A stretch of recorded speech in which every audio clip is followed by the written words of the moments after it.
Hey guys, this week is Operation Back Attack. This month is Operation Back Attack, and this week we're looking at ways to get to the back, back takes, transitions to the back, counters to get to the back. And I'm pretty sure everybody's pretty keen on the arm drag at this point. There's a lot of great instructionals available on the traditional arm drag from guard or from standing.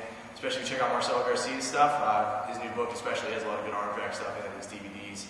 So there's really no sense in me going back over what you've probably seen a lot already. So I want to talk about the arm drag principle and kind of applying it in different situations. So the reason the arm drag works here, Paul's going to kneel in front of me real quick. The reason I can't take Paul's back from this position, as soon as I start circling, he can underhook, okay? Or if I have the underhook, he's going to whiz me nice and hard. So this is going to stop me from getting to his back. Now, while that seems kind of silly, if you start thinking about any time your opponent's hand is right against, kind of crossing your hip here, I have a clear path to his back. Alright, and that's a really good principle. That's why the arm drag works. So if you can start to see that in other positions, it's really going to open up your game and really let you see options that you might have not noticed before. So if Paul lays on his back here, I'm going to go to mount. Alright, so mount. Only a tricky position here to get Paul's back because his back's flat on the mat, he's protecting his elbows. It's very difficult for me to wrench Paul up and start going to the back here. But if I can beat his arm, if I can get Paul's arm across my hip, almost like an arm drag in here, I can get to his back pretty easily. So the challenge to do that is really difficult for me to do an arm drag motion from here. It's just the angle's weird, the position's weird. I can't quite use the mechanics of a traditional arm drag. So I'm going to do a no-handed arm drag here. It's something I learned from my instructor, Sonny Achille. It's been a big part of my game ever since. It's pretty simple. It's simple in theory. There's some really key details you need to be able to hit to make it effective. So when I'm in mount here, the first thing I want to do is I want to control Paul's shrink. So to do that, I'm just going to set a cross face right here. I'm going to kind of load my weight up on this side. So if I'm loaded up on this side, Paul's definitely not going to roll me this direction, to my left. He's not going to roll that way because he's here. And I have so much weight on this side, it's very difficult for him to roll me that way. But what I do know is, though, that with this cross-facing position against Paul's neck, he's not going to shrink this way. Very difficult for him to turn into me. So 9 times out of 10, he's going to shrink away. Okay? That's why he's going to go technical mount here. We'll talk about that in a second. But it's important that you have this shrink control going from the beginning here. If you're in the gi, nice cross collar is good for this too. You're not going to control the shrink too much in the gi here. But if he starts turning into you in the gi, boom, that neck's open for the cross collar choke. So it's kind of a bonus there for you. So when I'm in this position, I got this cross facing here to kind of control the shrimp. I'm going to drop my chest weight down on his arm. So if I start practicing it this way, you got both hands out, circle, circle, circle, circle. So I'm loading all my weight on Paul's forearm here. He's probably giving me a little bit of back pressure too. He doesn't want his elbow killed. He doesn't want his arm flat on the mat. So he's going to probably frame up against me a little bit, which is exactly what I want here. So now I have both hands. So I have both hands on the mat here. I'm all the way on one side where my hands are.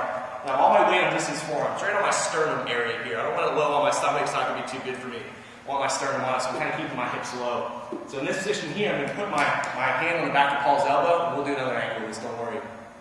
Put my hand on the back of Paul's elbow here. I'm going to pop my chest up, push it over, and drop my chest down really quick. So it's going to be a quick motion. So we're going to pop here. And it's not going to go all the way across. If I just get his arm kind of in the middle of my chest here, you kind of see where the elbow position is. It's going to be enough that I can kind of puff my chest out, kind of angling it this way, so I'm kind of looking to my right, and I can circle to drag his arm across. This is an arm drag position. This is exactly what we're looking for here. So now that I'm here, I can start grabbing this hand up, pop up, straighten my elbow, go to our traditional technical mount here. Pretty simple stuff. Let's see if I can rotate your head that way, Paul. Let's look at another angle here. So I've got Paul framing up on me here. Like I said, once you get really good at this, you can start putting the cross face in and doing the same way. Right now, I'm just doing my hands out just so you guys can see the basics here. So I'm here, and if I circle to my left, all my weight's loaded up on Paul's forearm. So I'm really focused on pressuring it down. So it's going to kind of motivate him to pressure back a little bit.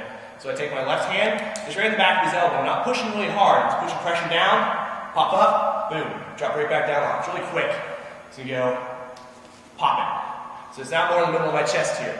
So now I'm going to kind of puff my chest forward, almost like I'm flaring my shoulder blades. I'm start dipping my shoulder to my left and circle back. Bring this arm back around the side. I get my technical mount, put my foot in his hip, pop up here. That's that position. Okay, so the back mount from there, Paul. So once you get to technical mount here, the back mount's taking the back is pretty simple. You guys have probably seen this before, so I'm not going to spend too much time.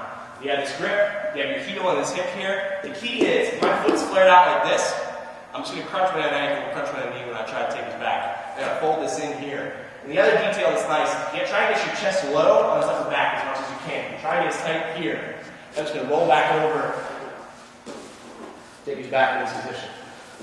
Let's look at another angle here. Kind of angle this way so it's a bit long. So I got Paul technical mount, controlling his wrist here.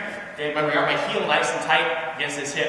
If it's out here, he's going to start shrimping that leg in. This will be really bad news really fast. So I'm going to keep my heel nice and tight, control this wrist nice and tight, lock this elbow out to keep him rolled over. When I'm ready to take his back, I want to get my chest nice and low here. Because if I'm here and I roll back, there's a lot of space to work with. It's kind of scoot away from me. But the other thing I'm going to do here, as long as I kind of come under his elbow sometimes, just get some extra control. Remember, I fold my back foot against his back. Start pulling him on top of me. Roll all the way over on your right hip. So the foot, where the hook's free, I want that facing the ceiling. I want my bottom hook here on the mat. Well, facing the mat, I got it on his hip right here. So that way I have this foot free and I can just set this position. Then the last thing we can look at here, the same principle, is sometimes I'll even need to use the no hands arm drag. If I'm here cross facing Paul, as soon as I feel him shrimp, I'm just going to just pop my hips a little bit, hop in the technical mount here. Just kind of get the timing down, where as soon as you feel his hips pop up, take that weight away, hop in the technical mount. Really simple, but you'll be surprised how often it comes up. So that's a cool little entry it's a cool little application of the arm drag principle there for you in a different position other than a traditional arm drag. Play with it. If you have any questions, feel free to email me, send me some comments. I'll be happy to help you out. See you next week, guys.